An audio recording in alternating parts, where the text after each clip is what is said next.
এই চোরকে সবাই দেখো। হ্যাঁ, আমি গয়না নিইনি, দয়া করে আমাকে বিশ্বাস করো। তুই চুরি করেছিস। তুই গরিব বাড়ির মেয়ে, বড়লোক বাড়িতে বিয়ে হয়ে এসেছিস, কিন্তু লোভ ছাড়তে পারিসনি, তাই তুই চুরি করলি। আর তোর মতো চোরকে আমরা এই বাড়িতে আর রাখবো না। এক্ষুনি এই বাড়ি থেকে বেরিয়ে যা। হ্যাঁ বন্ধুরা, মিথ্যে চুরির অপবাদ দিয়ে সেই গরিব বাড়ির মেয়েটিকে, যে আসলে বড়লোক বাড়ির বউ হয়ে এসেছে, সেখানে তার শাশুড়ি মা, তার স্বামী সবাই তাকে মিথ্যে চুরির অপবাদ দিয়ে বাড়ি থেকে তাড়িয়ে দিল। কিন্তু কি ভাবছেন, সে মেয়েটি ভেঙে পড়ল? তার আর যাওয়ার জায়গা রইল না। কিন্তু না বন্ধুরা, আজকের এই ঘটনাটা এমনই চমকপ্রদ হতে চলেছে যে ঘটনা শুনলে আপনারা সকলেই ভীষণ খুশি হবেন। তাহলে চলুন বন্ধুরা, শুরু করা যাক আজকের এই ঘটনাটি। তনুশ্রীর জন্ম হয়েছিল এক সাধারণ গরিব পরিবারে, কিন্তু ছোটবেলা থেকেই সে ছিল ভীষণ মেধাবী, শান্ত আর আত্মসম্মানী। সংসারে অভাব ছিল প্রতিদিনই, কিন্তু তার বাবা অমলবাবু আর মা লতা দেবী মেয়েকে কখনো অসৎ শিক্ষা দেননি, বরং শিখিয়েছিলেন মানুষের সবচেয়ে বড় সম্পদ তার সততা আর পরিশ্রম। তনুশ্রী পড়াশোনার পাশাপাশি সেলাইয়ের কাজ শিখেছিল, এমনভাবে যে গ্রামের মানুষ দূর দূরান্ত থেকে তার কাছে জামাকাপড় বানাতে আসতো। তার হাতের কাজ এত সুন্দর ছিল যে সবাই বলতো এই মেয়েটা একদিন অনেক বড় কিছু করবে। কিন্তু ভাগ্যের লিখন অন্যরকম ছিল। বাবা অসুস্থ হয়ে পড়লেন, সংসারের অবস্থা আরও খারাপ হয়ে গেল। তখন তনুশ্রী নিজের পড়াশোনা ছেড়ে পুরোপুরি সেলাইয়ের কাজ শুরু করলো। নিজের হাতে রোজগার করে বাবার ওষুধ কিনলো, মায়ের পাশে দাঁড়ালো, সংসার চালালো। তবু তার মুখে কখনো অভিযোগ শোনা যেত না। এই সময় শহরের এক মধ্যবিত্ত পরিবার থেকে তার জন্য বিয়ের সম্বন্ধ এলো। ছেলের নাম সৌরভ, একটি প্রাইভেট কোম্পানিতে চাকরি করে। পরিবারের সবাই নিজেদের ভীষণ ভদ্রলোক আর সম্মানিত বলে মনে করত, এবং তাদের যা টাকা পয়সা আছে তারা এমন ভাব দেখাতো যেন তাদের আরও অনেক অনেক টাকা, অর্থাৎ তারা কোটিপতি। অহংকার তাদের কথাবার্তার মধ্যে প্রকাশ পেলেও তারা ভদ্র সেজেছিল। সৌরভের মা মিনতি দেবী সবসময় বলতেন, গরিবের মেয়েরা শুধু অভিনয় করতে জানে, সুযোগ পেলেই সব লুটে নেয়।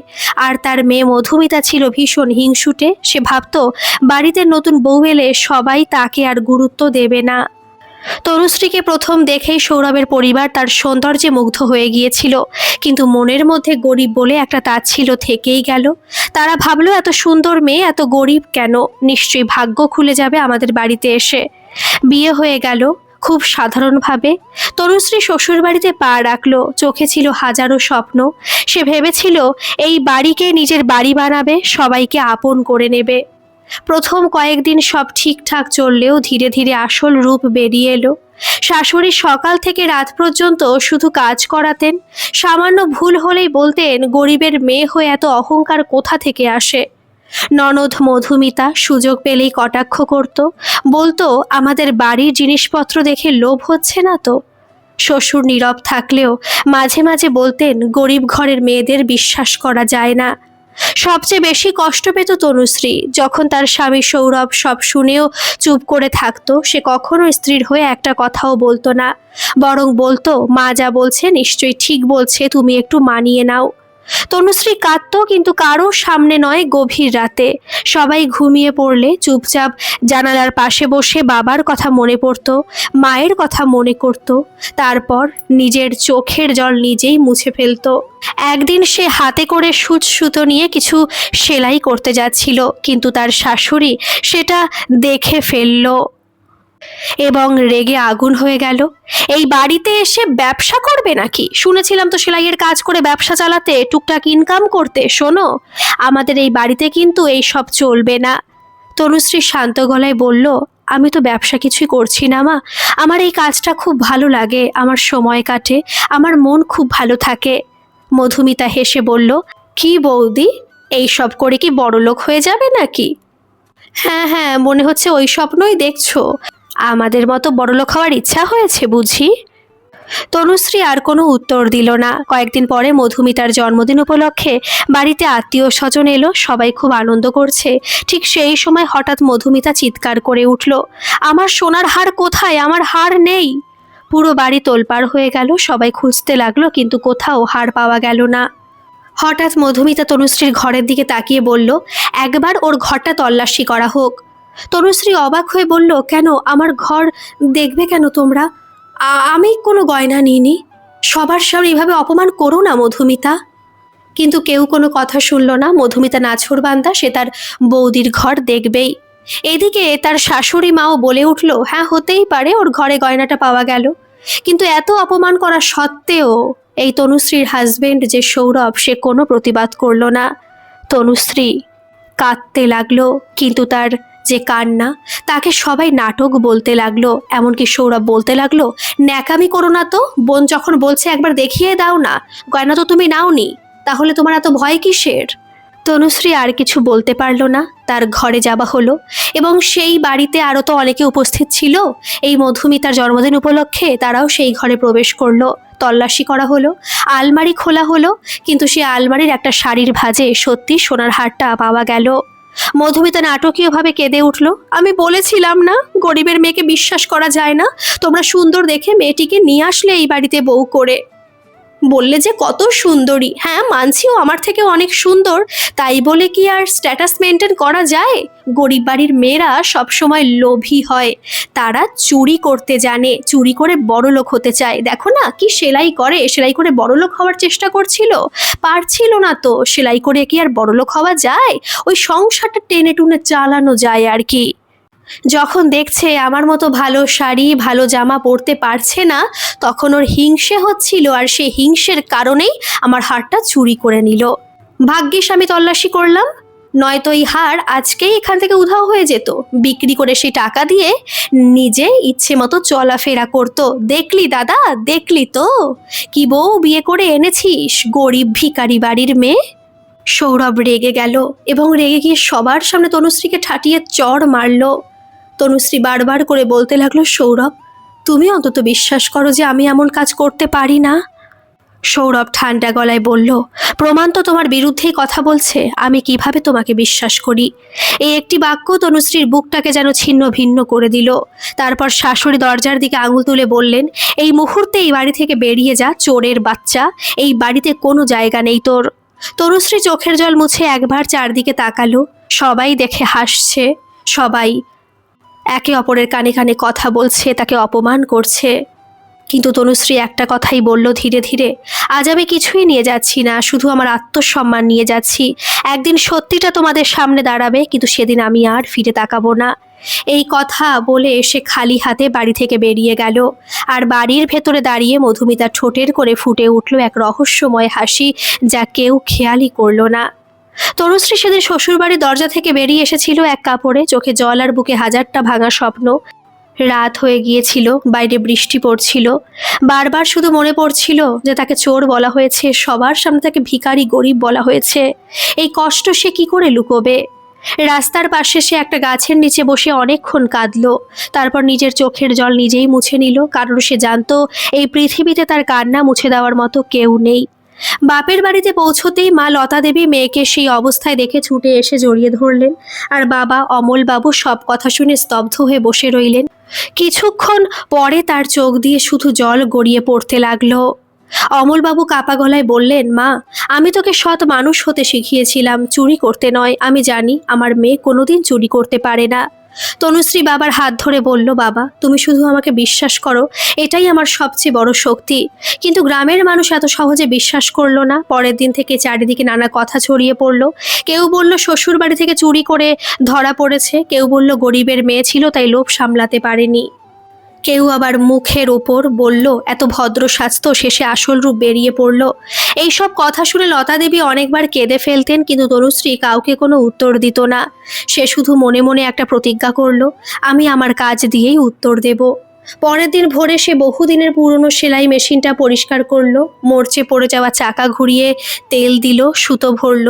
তারপর বাড়ির সামনে একটা ছোট্ট বোর্ড ঝুলিয়ে দিল, তনুশ্রী সেলাই কেন্দ্র। প্রথম দিন কেউ এলো না, আগে তবু আসতো, কিন্তু এখন তার বাড়িতে কেউ প্রবেশ করছে না। কারণ সবাই জানে তনুশ্রী নাকি চুরি করে এসেছে শ্বশুর বাড়ি থেকে, তাই সেই বাড়িতে গেলে পাড়ার লোকে হয়তো তাকেও বেশি কথা বলবে। এইভাবে প্রায় একটা সপ্তাহ পেরিয়ে গেল, কিন্তু কেউ এলো না। কিন্তু তারপরে একজন বৃদ্ধা এলেন একটি ব্লাউজ বানাতে। তনুশ্রী খুব সুন্দরভাবে বৃদ্ধার সেই ব্লাউজটা বানিয়ে দিল। সেই ব্লাউজটা পাড়ার সবাই দেখলো। তারা ভাবলো যে এত সুন্দর ব্লাউজ তো এই চত্বরে কেউ বানাতে পারে না। এইভাবে আস্তে আস্তে খবর ছড়িয়ে পড়লো। ধীরে ধীরে গ্রামের আরও মানুষ আসতে শুরু করলো। কেউ শাড়ির ফলস পিকো লাগাতে, কেউ স্কুল ড্রেস বানাতে, কেউ পাঞ্জাবি, কেউ ব্লাউজ। তনুশ্রী প্রতিটা কাজ এমন নিখুঁতভাবে করতো যে সবাই খুশি হয়ে ফিরে যেত। কয়েক মাসের মধ্যেই তার ছোট্ট ঘরটা কাজের চাপে ভরে গেল। দিনরাত মেশিন চলতো, তার হাতে কড়া পড়ে গেল, আঙুলে সূচ ফুটে রক্ত বেরোতো, তবুও সে থামতো না। কারণ সে জানতো তার লড়াই শুধু পেটের জন্য নয়, তার সম্মানের জন্য। অন্যদিকে শ্বশুর বাড়িতে সবাই ভীষণ আনন্দে ছিল। মধুমিতা বন্ধুদের বলতো, দেখেছো কি সহজে ওকে বাড়ি থেকে বের করে দিলাম, অতি সুন্দরী না? সবসময় বাড়ির সবাই বলতো খুব সুন্দর, খুব সুন্দর বৌমা হয়েছে। আমার একদমই শুনতে ভালো লাগতো না। আমি তো প্রথম দিন থেকেই জেদ ধরেছিলাম ওই সুন্দরী মেয়েকে এই বাড়ি থেকে বের করেই আমি ছাড়বো। এইবার দাদার বিয়ে দেব, কিন্তু তাকে সুন্দরী হতে দেব না। একটি সাধারণ মেয়েকে, অন্তত আমার থেকে দেখতে খারাপ মেয়েকে এই বাড়ির বউ করে নিয়ে আসবো। সৌরভও নিজের জীবনে ব্যস্ত হয়ে পড়ল। তার মনে পড়ে না একবারও তনুশ্রীর কথা। আসলে সে হয়তো কোনোদিন তনুশ্রীকে ভালোই বাসেনি। সে একটা কাপুরুষ। কিন্তু ভাগ্য ধীরে ধীরে অন্য খেলা শুরু করলো। সৌরভ যে কোম্পানিতে চাকরি করত সেখানে হঠাৎ বড়সড় লোকসান হলো। একদিন অফিসে গিয়ে জানতে পারলো অনেক কর্মচারীর মতো তাকেও চাকরি থেকে বাদ দেওয়া হয়েছে। হাতে কোনো কাজ নেই, বাড়িতে টাকার টান শুরু হয়ে গেল। মধুমিতার বিয়ের কথাবার্তাও বারবার ভেঙে যেতে লাগলো। কারণ ছেলের পরিবার মোটা অঙ্কের পঞ্চায় ছিল। শ্বশুরের ছোট ব্যবসাতেও মন্দা দেখা দিল। সংসারে একের পর এক সমস্যা আসতে লাগলো। মিনতি দেবী বিরক্ত হয়ে বলতেন, এই বাড়িতে যেন কারো নজর লেগেছে। মধুমিতা বলতো, সব ওই চোর মেয়েটার অভিশাপ। কিন্তু কেউ বুঝতে পারলো না আসল অভিশাপ তাদের নিজেদের অন্যায়। এদিকে তনুশ্রীর সেলাইয়ের কাজ দিন দিন আরও বাড়তে লাগলো। পাশের গ্রামের মানুষও তার কাছে আসতে শুরু করলো। একদিন শহরের এক দামি বুটিকের মালিক তার কাজ দেখে অবাক হয়ে গেলেন। তিনি তনুশ্রীকে বললেন, আপনি কি শুধু সেলাই করেন নাকি নতুন ডিজাইনও বানাতে পারেন? তনুশ্রী শান্তভাবে বলল, আমি ছোটবেলা থেকে নিজের ডিজাইন নিজেই আঁকি। লোকটি কয়েকটা কাপড় দিয়ে বললেন, এক সপ্তাহের মধ্যে কিছু নতুন ডিজাইন তৈরি করে দিন। তনুশ্রী সারা রাত জেগে কাজ করলো। 7 দিন পরে যখন সে তৈরি পোশাকগুলো নিয়ে গেল তখন বুটিকের মালিক একেবারে হতবাক হয়ে গেলেন। এত সুন্দর কাজ তিনি আগে খুবই কম দেখেছেন। তিনি সঙ্গে সঙ্গে বড় অর্ডার দিলেন, একসঙ্গে 100টি পোশাক বানানো। তনুশ্রী প্রথমে ভয় পেল, এত বড় কাজ সে একা কিভাবে করবে। তারপর গ্রামের কয়েকজন অসহায় মহিলাকে ডেকে বলল, তোমরা যদি শিখতে চাও আমি তোমাদের সেলাই শেখাবো, আমরা সবাই মিলে কাজ করব। মহিলারা রাজি হয়ে গেলেন। তনুশ্রী তাদের বিনা পয়সায় প্রশিক্ষণ দিতে শুরু করলো।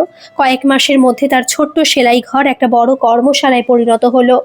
যে মেয়েকে একদিন চোর বলে অপমান করে বাড়ি থেকে বের করে দেওয়া হয়েছিল, সেই মেয়েই এখন অনেক গরিব মহিলার সংসারে রোজগারের আলো জ্বালাতে শুরু করলো।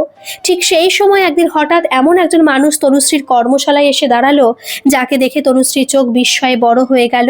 লোকটিকে দেখে সে বুঝতেই পারছিল না এই মানুষটি এখানে কেন এসেছে।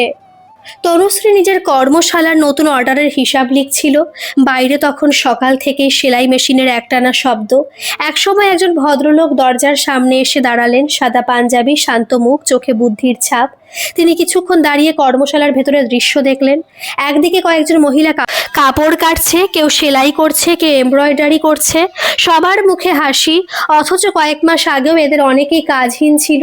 ভদ্রলোক এগিয়ে এসে বললেন, আমি কি তনুশ্রী দেবীর সঙ্গে একটু কথা বলতে পারি? তনুশ্রী সামনে এসে বলল, আমি তনুশ্রী, বলুন। ভদ্রলোক নিজের পরিচয় দিয়ে বললেন, আমার নাম অরিন্দম সেন, আমি কলকাতার একটি বড় গার্মেন্টস কোম্পানির মালিক। আপনার তৈরি পোশাক আমি একটি বুটিকে দেখেছি। বিশ্বাস করুন, এত সুন্দর ফিনিশিং আর ডিজাইন আমি অনেক বড় বড় ডিজাইনারের কাছেও খুব কম দেখেছি, তাই আপনাকে খুঁজে এখানে এসেছি। তনুশ্রী অবাক হয়ে বলল, আমার মতো সাধারণ মানুষের কাজ আপনার এত ভালো লেগেছে? অরিন্দম হেসে বললেন, প্রতিভার কোনো পরিচয় গরিব বা বড়লোক নয়, প্রতিভা শুধু পরিশ্রমকে দেখে। এই কথাটা শুনে তনুশ্রীর চোখ ভিজে উঠল। কতদিন পরে কেউ তাকে সম্মান দিয়ে কথা বলল। অরিন্দম একটি বড় ফাইল বের করে বললেন, আমি চাই আপনি আমাদের কোম্পানির জন্য পোশাক তৈরি করুন। প্রথম অর্ডার 5000 পিস। কাজ ভালো হলে সারা বছরের চুক্তি হবে। সংখ্যাটা শুনে কর্মশালার সব মহিলাই একে অপরের মুখের দিকে তাকিয়ে রইল। এত বড় অর্ডারের কথা তারা কল্পনাও করেনি। তনুশ্রী কিছুক্ষণ চুপ করে থেকে বলল, আমি চেষ্টা করব, তবে একটা শর্ত আছে। অরিন্দম অবাক হয়ে বললেন, কি শর্ত? তনুশ্রী বলল, আমার সঙ্গে যে মহিলারা কাজ করেন তাদের কারো চাকরি যাবে না, সবাইকে নিয়ে কাজ করব। অরিন্দম মুগ্ধ হয়ে বললেন, এই কারণেই আপনি বড় হবেন, শুধু নিজের কথা ভাববেন না। চুক্তি সই হয়ে গেল। তারপর যেন তনুশ্রীর জীবনে নতুন সূর্য উঠল। সে গ্রামের আরও অনেক অসহায় মেয়েকে কাজ শেখাতে শুরু করলো।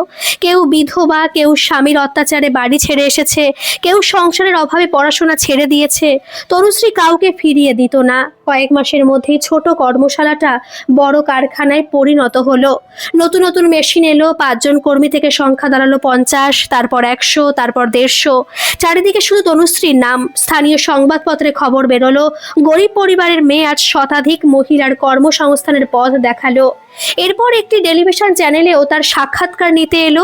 তনুশ্রী শুধু একটাই কথা বলল, মানুষ যদি নিজের উপর বিশ্বাস না হারায় তাহলে অপমানও একদিন শক্তিতে পরিণত হয়। অন্যদিকে সৌরভদের সংসারে অন্ধকার আরো ঘন হতে লাগলো। মধুমিতার ভালো পরিবারে তো বিয়ে হলোই না, উপরন্তু একটি দোকান চালাই সেই ছেলের সঙ্গে মধুমিতার বিয়ে হলো। মধুমিতা রাজি ছিল না, কিন্তু শেষমেশ তার মা বাবার জোড়াজুড়িতে তাকে সেখানে বিয়ে করতেই হলো। কারণ এখন তাদের অবস্থা খুবই শোচনীয়, আর্থিকভাবে তারা খুবই দুর্বল, ভালোভাবে ভালো ঘরে তারা বিয়ে দিতে পারবে না। মধুমিতা এখন নিজের জীবন নিয়ে খুবই কষ্টে আছে।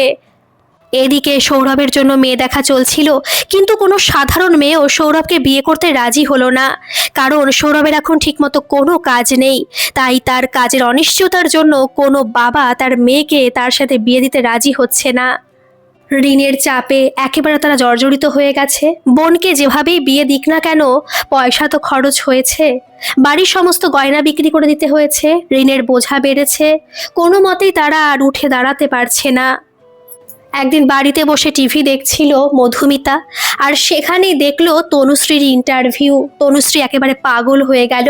এই কি সেই তনুশ্রী যে তার বৌদি ছিল এককালে, যাকে মিথ্যে চুরির অপবাদ দিয়ে তারা বাড়ি থেকে বের করে দিয়েছিল? সে সঙ্গে সঙ্গে তার মাকে ফোন করে বলল, মা টিভিটা অন করো। তার মা মিনতি দেবীও টিভি অন করলো। সেই দিন ঘরের মধ্যেই সৌরভ তার বাবাও বসেছিল। তারা টিভি চালিয়ে দেখলো তনুশ্রীর ইন্টারভিউ। তনুশ্রী এত বড় ব্যবসায়ী হয়ে গেছে। উদ্যোগপতি তনুশ্রী দাসের সাফল্যর গল্প। মিনতি দেবীর মুখ শুকিয়ে গেল। সৌরভ অনেকক্ষণ নির্বাক হয়ে স্ক্রিনের দিকে তাকিয়ে রইল।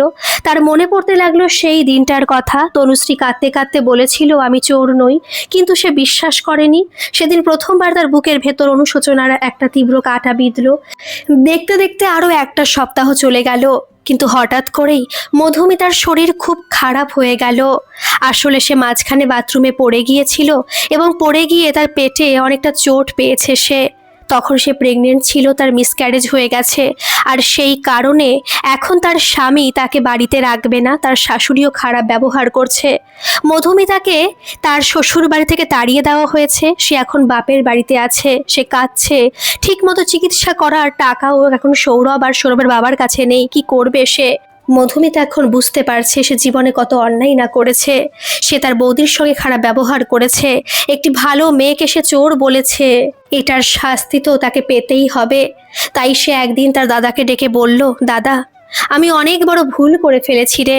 সৌরভ তো কিছুই বুঝতে পারছে না। তখন মধুমিতা বলল, দাদা, আসলে বৌদি গয়না চুরি করেনি। আমি ওই গয়নাটি ইচ্ছে করে ওখানে রেখেছিলাম সবার সামনে বৌদিকে অপমান করার জন্য। কারণ সবাই সবসময় বৌদিকে সুন্দরী বলে, দেখতে সুন্দর, অমায়িক সুন্দর। আর আমাকে তো কখনো কেউ সুন্দরী বলে না, তাই আমার মনে একটু হিংসা চেপে গিয়েছিল। আর সেই কারণে আমি এরকম করেছি। আমাকে তুই ক্ষমা করে দে দাদা। সৌরভ তখন বলল, তুই কেন ক্ষমা চাইছিস? আসল দোষী তো আমি, যে স্ত্রীর অপমান হওয়া সত্ত্বেও স্ত্রীর পাশে দাঁড়ায়নি। এর আগেও তো কতভাবে তোরা সবাই তনুশ্রীকে অপমান করেছিস। সে একটু চেয়েছিল আমি যেন তার পাশে দাঁড়াই, কিন্তু কখনো তার পাশে আমি দাঁড়াইনি। আমি সত্যি আসল দোষী। একদিন তনুশ্রী তার বিরাট বড় যে কোম্পানি করে তুলেছে সেখানে অনুষ্ঠান রেখেছিল। সেই অনুষ্ঠানে বড় বড় করে লেখা ছিল তনুশ্রী ক্রিয়েশনস। সেই অনুষ্ঠানটা শুধুমাত্র ছিল তনুশ্রীর। আর সেই অনুষ্ঠানের খবর অবশ্য অনেকদিন আগে থেকেই টিভিতে, নিউজ পেপারে ছড়িয়ে পড়েছিল। আর সেই সব কিছুই জানতে পেরেছিল সৌরভের পরিবার। তাই সৌরভের পরিবার ঠিক করেছিল তারা সবাই সেই অনুষ্ঠানে যাবে, তনুশ্রীর কাছে ক্ষমা চাইবে।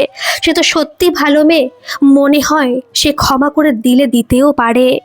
সেদিন অনুষ্ঠানে প্রবেশ করতে গেল সৌরভরা, কিন্তু সৌরভদের দেখে নিরাপত্তারক্ষী ভদ্রভাবে জিজ্ঞেস করলেন, আপনাদের কার সঙ্গে দেখা করতে হবে? সৌরভ মাথা নিচু করে বলল, আমরা আমরা তনুশ্রী দেবীর পরিবারের লোক। নিরাপত্তারক্ষী ফোন করে ভেতরে খবর দিলেন। কিছুক্ষণ পর উত্তর এলো। সেই উত্তর শুনে নিরাপত্তারক্ষী শান্ত গলায় বললেন, ম্যাডাম বলেছেন তিনি এই নামে কোনো পরিবারকে চেনেন না, তাদের ভেতরে ঢুকতে দেওয়া হবে না। কথাটা শুনে চারজন মানুষ গেটের সামনে মাথা নিচু করে দাঁড়িয়ে রইল। তাদের চোখে তখন শুধু অনুশোচনা আর আফসোস, কারণ তারা বুঝে গিয়েছিল যে সম্মান একদিন নিজের হাতে ভেঙে ফেলা হয়, সেটা আর কোনোদিন ভিক্ষে করে ফিরে পাওয়া যায় না। তনুশ্রী ক্রিয়েশনসের বিশাল অফিসের বাইরে তখন সৌরভ, মিনতি দেবী, শ্বশুর আর মধুমিতা মাথা নিচু করে দাঁড়িয়েছিল। সন্ধে গড়িয়ে রাত হতে চলল। বড় বড় কর্মচারীরা, অনেক বড় লোকরা সেই পার্টিতে ঢুকছে, বেরোচ্ছে।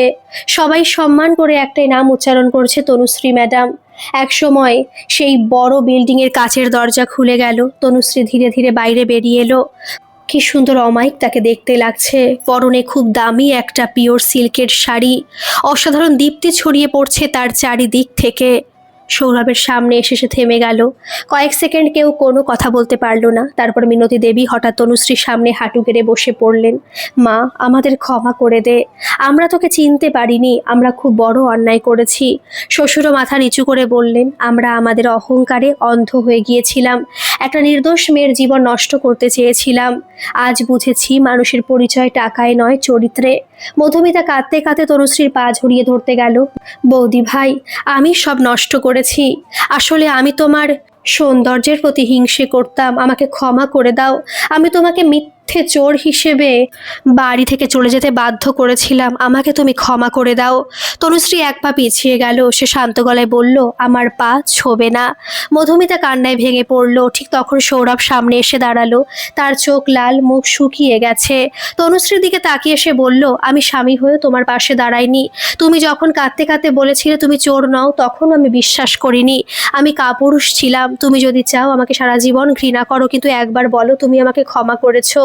চারপাশে নিস্তব্ধতা নেমে এলো। তনুশ্রী কিছুক্ষণ সবার দিকে তাকিয়ে রইল। তারপর ধীরে ধীরে বলতে শুরু করলো, যেদিন আমাকে চোর বলা হয়েছিল সেদিন শুধু একটা মেয়ে অপমানিত হয়নি, সেদিন একটা গরিব পরিবারের সম্মানকে অপমান করা হয়েছিল। আমার বাবা মাথা নিচু করে মানুষের কথা শুনেছিলেন, আমার মা রাতের পর রাত কেঁদেছেন। আমি রাস্তায় দাঁড়িয়ে ভাবছিলাম আমি বাঁচবো না মরবো। তখন তোমাদের কারো মনে একবারও প্রশ্ন জাগেনি যদি আমি সত্যি নির্দোষ হই? কেউ কোনো উত্তর দিতে পারলো না। তনুশ্রী আবার বলল, আজ তোমরা ক্ষমা চাইতে এসেছো কেন? কারণ আমি সফল হয়েছি, কারণ আমার বড় কারখানা হয়েছে, বড় কোম্পানি হয়েছে, কারণ আমার অনেক অনেক টাকা হয়েছে, কারণ আজ তোমাদের আমার প্রয়োজন। যদি আমি আজও সেই গরিব সেলাই করা মেয়ে হয়ে থাকতাম তাহলে কি তোমরা আসতে? চারজনের মাথা আরও নিচু হয়ে গেল। তনুশ্রী বলল, ক্ষমা খুব বড় জিনিস, কিন্তু ক্ষমা মানে এই নয় যে আমি অতীত ভুলে আবার সেই সম্পর্ক ফিরিয়ে আনবো। তোমরা যখন আমাকে বাড়ি থেকে বের করে দিয়েছিলে তখন আমার কাছে পৃথিবীর সব দরজা বন্ধ হয়ে গিয়েছিল। আজ আমি নিজের হাতে নতুন পৃথিবী তৈরি করেছি, সেখানে অপমানের কোনো জায়গা নেই। সৌরভ কান্না ভেজা গলায় বলল, তাহলে আমাদের জন্য কি কোনো সুযোগ নেই? একটা সুযোগ দাও না গো। তনুশ্রী দৃঢ় কণ্ঠে বলল, মানুষ নিজের ভুলের শাস্তি থেকে পালাতে পারে না। আমি তোমাদের প্রতি কোনো ঘৃণা রাখি না, কিন্তু আমি তোমাদের ক্ষমা করে আবার জীবনে ফিরিয়ে নেব না। আমার আত্মসম্মান আমাকে সেটা কখনোই করতে দেবে না। এই কথা শুনে মিনতি দেবী অঝরে কাঁদতে লাগলেন। তিনি বললেন, মা, একবার বাড়ি ফিরে চলো। তনুশ্রী হালকা হাসলো। কোন বাড়ি? যে বাড়ি দরজা আমার মুখের ওপর বন্ধ করে দেওয়া হয়েছিল, যে বাড়ি থেকে আমাকে চোর বলে তাড়ানো হয়েছিল? না, আমার বাড়ি এখন এই মানুষগুলো। সে কর্মশালার দিকে আঙুল দেখালো। শত শত মহিলা কাজ করছে, শত শত মানুষ তার পাশে রয়েছে। তনুশ্রী বলল, ওরা একদিন সমাজের কাছে অবহেলিত ছিল, আজ ওরা নিজেদের পায়ে দাঁড়িয়েছে, ওরাই আমার পরিবার। এরপর সে নিজের ব্যাগ থেকে একটি খাম বের করে সৌরভের হাতে দিল। সৌরভ অবাক হয়ে খাম খুলল। ভেতরে কিছু টাকা আর একটি চিঠি। চিঠিতে লেখা ছিল, এই টাকা দান নয়, এটা একজন মানুষের শেষ দায়িত্ববোধ। এই টাকা দিয়ে তোমাদের ঋণের একটা অংশ শোধ করো, কিন্তু কোনোদিন আমার সঙ্গে যোগাযোগ করার চেষ্টা করো না, কারণ সম্পর্ক বিশ্বাসে বাঁচে, আর তোমরা সেই বিশ্বাসকে নিজের হাতে হত্যা করেছিলে। চিঠি পড়ে সৌরভ ভেঙে পড়ল। সে বুঝতে পারল আজও তনুশ্রী মানুষের মতোই মহান, কিন্তু সে মহান মানুষটির হৃদয়ে তাদের জন্য আর কোনো জায়গা নেই।